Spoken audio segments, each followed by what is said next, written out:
Hey, everyone, and welcome back to the Inappropriate Growth Podcast. Today, we got a powerhouse entrepreneur with a story that'll knock your socks off. Regina Gulbinas started young, building a life for herself and her children from the ground up. From excelling in corporate jobs to navigating a brutal divorce, Regina has seen it all. Now she's on a mission to help CEOs and entrepreneurs avoid the mistakes that lead to disaster. Buckle up, because Regina's about to share her journey to success and the secrets to building a business that thrives. Let's get inappropriate.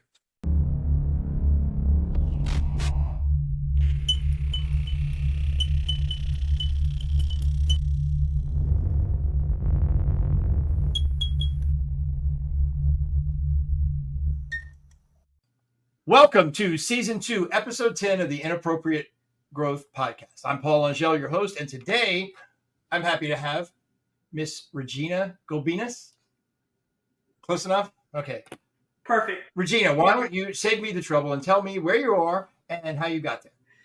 Where I'm at and how I got here. So, physically, I'm in California. I'm not sure that's what you're asking me, but how I got to where I'm at. It's very interesting. I entered the world of corporate turnaround at 24. I had no idea the profession, if you could even call it, exists. I had no idea what it is. I'm 24. I barely graduated high school. I got a 2-year degree just to get my parents off my back in like fashion merchandising. I took the cheapest, the easiest thing you could possibly imagine.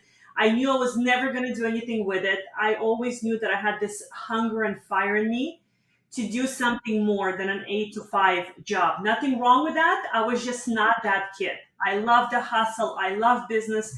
I made my first money when I was 11 years old and haven't stopped since then. I just have that thing. Whatever it is, I've got it. And at 24, I got a job in a company that was a national sign manufacturing company, like the companies that do when you see Starbucks, Coffee Bean, Marshalls, Baja Fresh, if they're still around, all those big signs above the doors. I worked for one of the companies that did this nationwide. And at the time, they were going through a restructuring of Chapter 11. And when I got there at 24, I'm like, this is the place I need to be in. Now, the place itself was not what I was used to. I worked in banks before, inside high rises. This was some shop in a questionable area because they needed a large manufacturing facility. Not necessarily up my alley, but when I got there, I knew that I was home. And I guess the rest is history. I mean, it's been over 22 years now. Restructuring companies, helping them scale. Um, an exceptionally rewarding thing to do when you can take somebody who is 3, 4, 5, $7 million in debt. They're losing their home, they're losing their business, employees are about to be out of work, and you get to hand them their life back. I don't know what else I can do with my life that's more that fits my soul more, to be honest with you. So you weren't inspired to get into this business. You got into the business and you realized you were where you were supposed to be. 100%. And you know what? What's interesting is that when I look at how I got there, the jobs I had before, the positions I had before, the in the school of life, the knowledge I was able to obtain, everything led me to that point. Like if you pull back on the thread that got me to that moment at 24 years old, it's literally just one action after another leading me to where exactly I belong. And one of the reasons I knew I belong in business is I always knew what to do. And I know it sounds arrogant coming from somebody who was at 24 at that time. How do you know what to do when a company is in debt? I have no logical explanation. It's like the hand of God was always there. Like I was in my place. I was doing the job I'm supposed to do with this gift, tools, and abilities that God has placed inside of me. It's just at the right time, I always knew what to do. What's some memorable or key moments or pivotal moments that you can remember that just reaffirmed that? Yeah, the pivotal moments is when, first of all, like I said, just always having this internal guidance of how to direct the client at what needs to be done in order for them to achieve the desired outcome, not a desired, the needed outcome for the survival of the company. And what could continue to reaffirm it for me, besides having the knowledge, getting the wisdom and knowledge at the right time, is watching clients one after one after one after another, slowly but surely scale back to profitability. It is hard to explain a feeling when somebody who has a family with kids, and a lot of smaller business owners, they mortgage their homes. I mean, they put everything on the line. So regardless of how challenging it got, it was really hard for me to do my job. It took me 10 years to probably secure my position because I was highly unqualified. Who wants to listen to a 24-year-old kid? But it didn't change the fact that what I did actually impacted people and their lives and their businesses. But it still didn't change the fact that I had to prove myself over and over and over and over and over again. The credibility, the trust wasn't just handed to me. I had to work for that. But what kept confirming that I'm doing what I'm supposed to do is not just having the answers at the right time, but watching life after life after life being impacted. And I'm not just referring to the CEO running the business. I'm talking about their families, their kids, their employees, because they got to give the paycheck. All of the people that each employee is responsible for. So when I look at the entire thread of the impact of the work that I was doing, I could see that I'm in the right place. You just know. You know when you know. Okay. Well, what would you say were some of the biggest challenges you faced? And, thinking specifics, when you first started working for yourself in business turnaround, what was the biggest challenge that maybe shook you? Well, I did start working as with a mentor who was reorganizing the company where I started. So I went. So this was the biggest challenge to begin with. That was the initial challenge. I worked with a mentor who was reorganizing the company where I started. When I realized that they're reorganizing and he's the one doing the job, I was like, I need to be in. Whatever this guy is doing, this is magic. He's taking something that's broken and he's putting it back together. I need to be in. I went to him for 6 months asking for an opportunity. This wasn't just handed to me. I was going to him for 6 months asking and asking and asking for a shot to give me one client to prove myself. Because again, no formal training and education, 24 years old. And finally, he gave me one client and he said, if you screw this up, I mean, it's game over. And that client stayed with me for 5 years. So this wasn't just that I started by myself. I did see somebody who's doing something I had no idea the work actually exists. And I begged and pleaded for a chance for 6 months, where a lot of people would have probably said, "Hey, look, it's not happening. I'm not getting the opportunity." I've always gotten everything I want. It's just my personality. I don't stop until I do. I will refine the process, but I will always achieve what I need to achieve. And when I got the shot, that's kind of how it all started. You talk about refining the process. I'm thinking from a process standpoint, what can you attribute, at least in initial hurdles or early days? Mhm. How did process systems help you overcome hurdles or setbacks early on? Great question. So with clients, usually when companies are cash negative, it's not even necessarily the initial thing is they're running out of money and they're running out of time.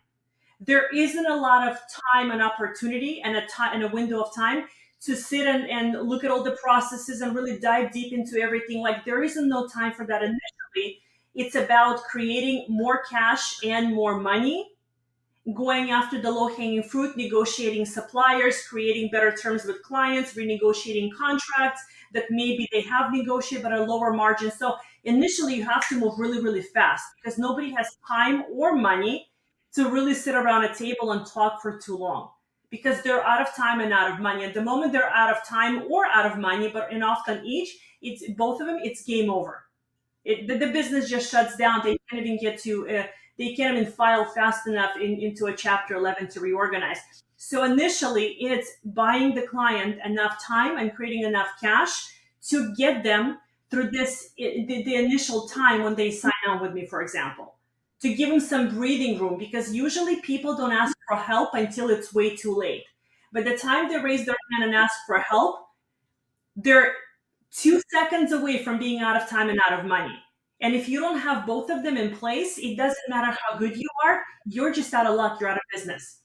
So the initial thing is buying people time, creating time through being very strategic with what's happening currently inside the company. Like I said, sometimes it's renegotiating the vendors. Sometimes it's going back in your contracts and renegotiating the terms. Sometimes it's going back to the current contracts that are in process and renegotiating additional payments. Sometimes it's bringing in money at 15-day terms versus the normal 30-day terms. You have to be really quick and you have to be very strategic. How can I more time and more money instantly so we can plug the holes?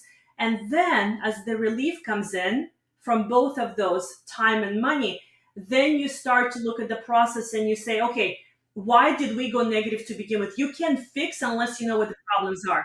Usually what people think the problem is never the problem.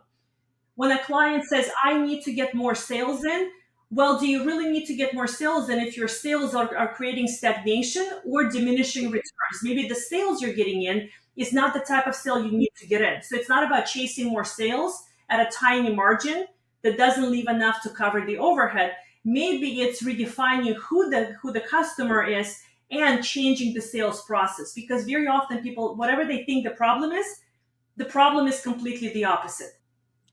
Business owners, even when the business is in peril, will cling to whatever they did in their business that got them where they are. And so there's a mindset of letting go of that Mm-hmm. and allowing someone from the outside to come in. And it's touchy because it's a mindset. I mean, I know a lot of people who own businesses and they think of that business as another one of their children. Because it is. I'm not making I agree with you, because it is. They've put everything on the line. Most businesses under 20 million, let's call them small business owners, they put everything on the line. They mortgaged their homes, they depleted their bank accounts, they've put everything on the line into this business. So for them to change their mindset, sometimes it takes for them to go negative, for it to say, wait a minute, something is not working. And very often, and you're also correct, very often, what I hear from people is, I need more. I need more marketing. I need more people. I need more sales. I need more. And I'm like, more will absolutely destroy your business, because more at a negative, you're just accumulating a faster negative. More people that are unproductive and work at half the speed on the shop floor is just more people that are not doing the work. More clients that are not paying the terms your company needs to stay profitable and sustain the overhead is just more of a negative, chasing your receivables with clients you should not be taking on to begin with. So very often the first thing I do is probably get rid of 70, 80, 90% of the stuff they're doing, because they're doing things that are actually dragging their company down and preventing them from growing. Because you're always growing something. You're either growing a negative or you're growing a positive. Nothing is stagnant. You're always doing something. What are you actually growing in your business? More is rarely the solution, unless you know exactly more of what will get you the result, the margin, and the profitability that you need, not to just pay the bills, but to actually keep the business going. some wins are bigger than others, right? Some success stories are bigger than others. Can you tell me about a particularly memorable success story where you think about it? It's one of those capstone hallmark projects you worked on, a struggling business that you brought out, and you still think about when you're working with new clients. Yeah, a local dance studio with an incredible woman, a mom of 6 kids. Three of those kids were adopted. They did not want to break up the kids, so they took all of the three girls in. After that, they had three of their own kids. So 6 kids. Husband passes away. She's got 6 kids and she's got a dance studio. And the business is going under. She's a phenomenal dance instructor. That's her specialty. That is her brilliance. But being good at the thing you sell or the thing you do doesn't mean you're good at running a business. Those are two very different things. This is why so many people get in trouble. They think, I'm so good at the hobby, at the things that I do, at the thing that I love. but they're not really looking at the business aspect of it. So she was phenomenal. And husband suddenly, I believe it was heart attack, like suddenly passes away, 6 kids, dance studio, and she's going under. And we had to file a chapter 11. We had to do a chapter 7 on her personally. We had to do everything kind of simultaneously to clean up the personal life and to clean up the business. And not only is she thriving, but I think people have a misconception that once you file a chapter 11, that it's smooth sailing. It's actually harder to stay in bankruptcy than not be in bankruptcy. And the best thing about that is she is such a staple in the community that before judge made the final decision to let the case go through to approve the plan with the creditors and everything else, which is confirming the plan so she can continue having the business versus shutting it down, is the kids and the teachers, I'm getting emotional as I'm speaking about this, wrote letters to the judge talking about the studio. And I'm literally getting emotional because I saw the letters. What the studio means to them, how these kids, I'm getting really emotional. When they're having hard times with families or parents are having hard time, like this is their thing that they go to. And it was just like the entire community came together.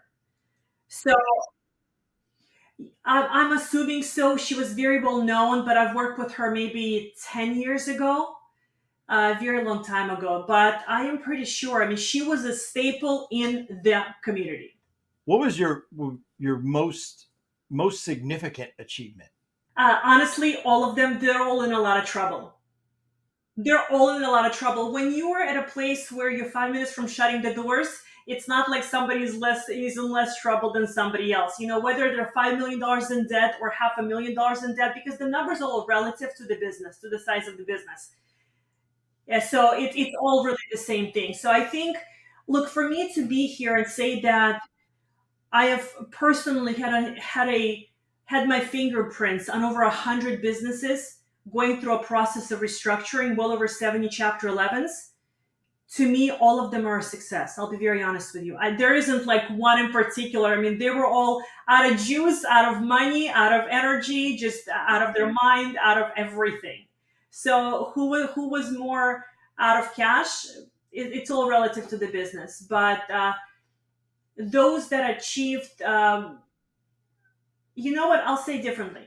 Those who were able to reorganize and stick with the new program versus going back to the same triggers that got them in debt, who actually had behavioral changes, were my biggest win. Because to help somebody, whether I'm helping a company reorganize or scale, if after we're done, because I don't teach my clients so they stay with me for a lifetime, I give them enough information. I don't do that. I think it's very manipulative. I give them enough information, I mentor them, and I'm glad when they're ready to go. And when I see that they continue with new patterns of behavior and thinking versus going back to the old, that to me is a win. Because I know they're going to be okay. I know they're going to be okay after we're done. 2019, in my mind, was a year ago, but it's actually 5 years ago. But you somehow were motivated to expand your focus to online entrepreneurs and coaches in 2019. Mm-hmm. What was the motivation behind that? I honestly felt God redirecting me. I don't have a different explanation. 9 months before I made the shift, like an instant shift, I just felt that I have done so much where I'm at. And I just wanted to now help people scale to avoid all of the mistakes I've seen people do. So essentially, I'm doing the same thing. I'm just helping people not get there to begin with. I just felt, sometimes you have this energetic push and you're like, I've done amazing here. I've done amazing work, but I want something else. And also, I'm a single mom for almost 20 years, raised all my kids by myself entirely, 100% time, money, effort, energy, all of it. Corporate restructuring, when you have anywhere from 5 to 12, 15 companies at a time, that's a lot of chaos. That's a lot of stress. That's a lot of 80-hour weeks. That's a lot of 7-day weeks. That's a lot of missing of everything. And as my kids were getting older, I mean, now they're both adults. I wanted to get to a place where I wanted to have time to concentrate also on my life because I've never done that. I was focused on working, taking care of my kids, doing everything I need to do so they're productive members of society, and facilitating, all of the chaos my clients were going through. And I got to a place where I've had so much chaos in my life. I've raised two kids. I want to live my life and do things a little bit differently now because there was no place for me in the way I was doing things. Well, outside of the time constraints,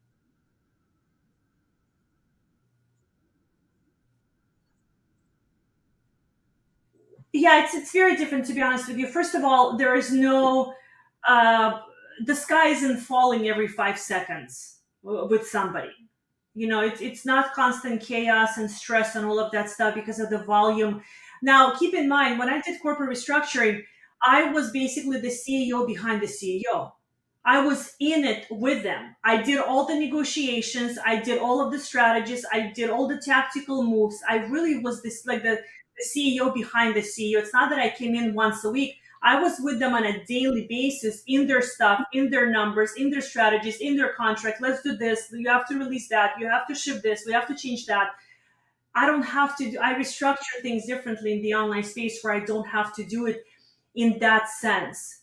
And I've been going really slow in the online space because I've actually been enjoying my life. I've been catching up on so much stuff that I missed out on, and also I structure my mentorship differently. It's just a different structure of a mentorship.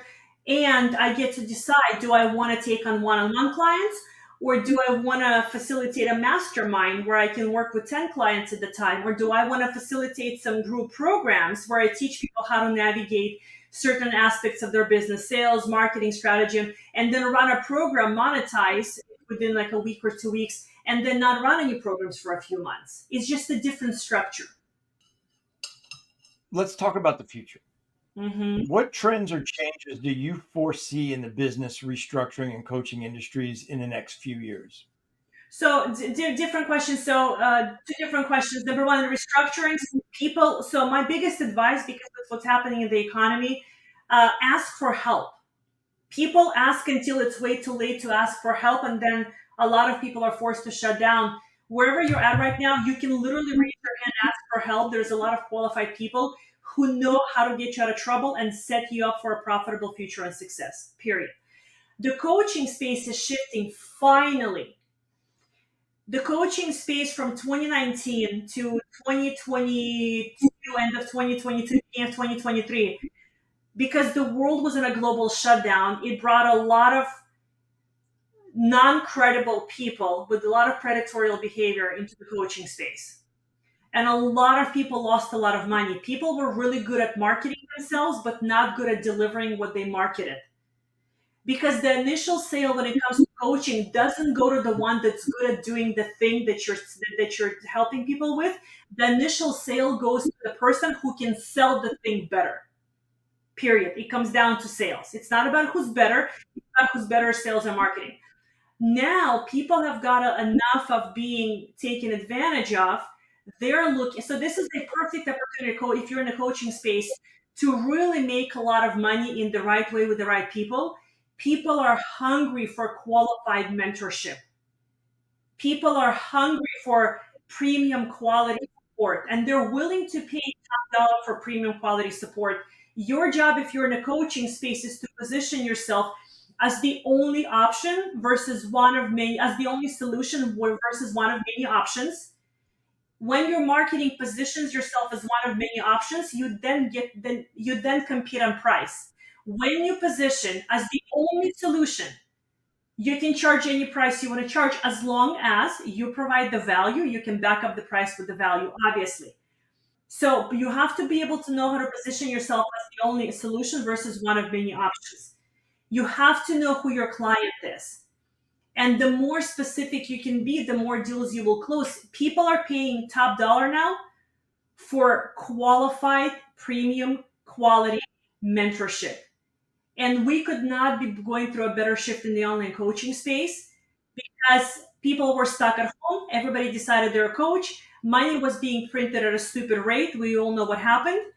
Everybody thought had a lot of disposable income, which wasn't real to begin with. I mean, there was a whole different set of issues with printing money like crazy. We don't need to get into politics, but everybody knows what I'm talking about. So people thought that they're great at being coaches, and people who are paying thought they have a lot of money to spend on coaches. Now all of that has gone away. And I started saying 18 months ago, 2 years ago, that amateur hour is over. Amateur hour is over. If you don't get really good and really honest and authentic and really qualified at what you're selling, you will be knocked out of the game. And that's exactly what's happening right now.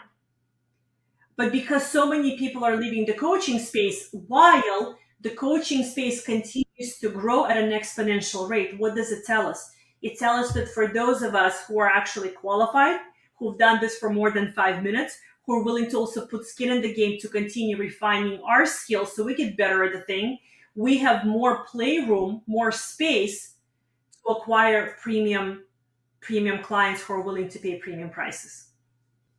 What advice then would you give to, let's say, an aspiring entrepreneur who's just starting out and looking to scale their business? Ask for help. You don't know what you don't know. Your business cannot grow past your knowledge base. It is not possible for you to take action on the things you don't know how to do. If you're starting a business, if you want to scale a business, there is always a knowledge gap. There is always a knowledge gap. You're either going to invest money to close the knowledge gap, or you're going to invest your time to close the knowledge gap. Many people invest their time to close the knowledge gap. A few real true entrepreneur CEOs, business-minded people understand that we can pay to leverage someone else's investment of time into gaining the information that we need. So we close the knowledge gap by paying somebody who's put in the years so we don't have to. After more than 2 decades in this industry, how do you maintain your passion and drive? Probably not the answer you would expect, but I am genuinely telling you, I am doing God's will for my life. I don't have a different answer for you. I wish I did. I just know I am in my place in this life. Like I can have the worst of days, and the moment I get on with the client, or the moment I have a conversation about strategy, or the moment something happens, I just come alive. I just come alive. It is the best feeling. What personal habits or practices do you believe have contributed most to your success? Being consistent with the work, constantly learning and evolving. I am smart enough to know that I'm not smart enough to know everything. I am constantly gaining new knowledge, wisdom, information in whether it's in strategy and tactical moves, whether it's in emotional intelligence, whether it's personal development. Because working with people, if you're mentoring people, people are hard. You have to be able, this isn't just about numbers. So like if you're scaling a business or corporate restructure, anything, a lot of times people are in a bad mood. You have to be able to facilitate that as you're leading them, as you're teaching them, all of that. So I think I've always been in the process of personal growth, development, evolution. I've never stopped. That's my habit. Consistency. I think part of the habits also, and I know they're not really tangible, but they massively contribute to the bottom line, is I take care of myself. I mean, I eat healthy, I work out, I keep my mind in check, I pay attention who I listen to, who I talk to. Those things seem so simple, but they're actually the fuel behind everything else. Like I keep myself in order. And again, walk very closely with God. I'm in the scripture, I'm in church, I lead a Bible study group. I will give all of the credit there first and then everything else. Somebody listening has a need for your services or has an interest in what you offer. What's the best way to get in touch with you? Social media, send me a message. I think I keep things extremely simple, and I advise all the clients to do the same. If you want to know more, send me a message, we'll chat. All right. Do you have a website or an email or a contact? Yeah, website is reginagulbinas.com. I don't really use it very often, hasn't been updated, but you can get in touch through that. LinkedIn, Facebook, Instagram, all the social channels. Just send me a direct message. I check my messages. That's the quickest way to get a hold of me and to get my attention. All right. Well, Regina, I am so happy that you joined us today. This was a great call. I learned some stuff. You reaffirmed some of the things I know, and you got me thinking about other things a different way, and that's always good. Thank you. Thank you for We're happy that you joined us, and to our listeners, thank you. And everyone, remember, if you want to grow, chances are you're going to have to do something inappropriate.